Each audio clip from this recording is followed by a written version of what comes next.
చేయాల్సిందే. ఇటువంటి వార్తలు ఇందులోనే కనిపిస్తాయి. ప్రభుత్వ విధాన నిర్ణయాలన్నీ ఆయనవే, వాటి ద్వారా భారీగా లబ్ధి పొందింది ఆయనే, ప్రతివాదిగా తొలగించాలన్న అభ్యర్థన కొట్టివేయండి.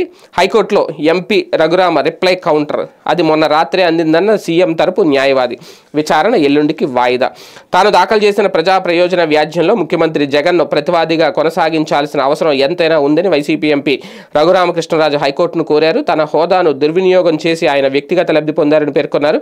కీలక విధాన నిర్ణయాలన్నీ ఆయనవేనని, భారీగా లబ్ధి పొందింది కూడా ఆయనేనని, అందువల్ల తనను ప్రతివాదిగా తొలగించాలన్న అభ్యర్థనను తిరస్కరించాలని విజ్ఞప్తి చేశారు.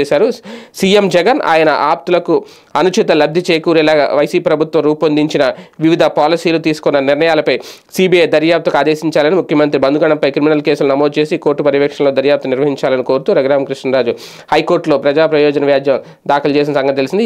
ఈ వ్యాజ్యం ఇటీవల విచారణ రాగా దాని విచారణ అర్హతపై రాష్ట్ర ప్రభుత్వం అభ్యంతరం తెలిపింది. దీంతో పిల్లి విచారణ అర్హతను తెలుస్తామని ధర్మాసనం పేర్కొంది. సీఎం జగన్ను ప్రతివాదిగా కొనసాగించాల్సిందే, అంటే ఆయన కూడా కోర్టుకు తీసుకురావాలి, మళ్ళీ ఆ భూమిలో నిలబెట్టాలి, కోర్టు మెట్లు ఎక్కించాలి.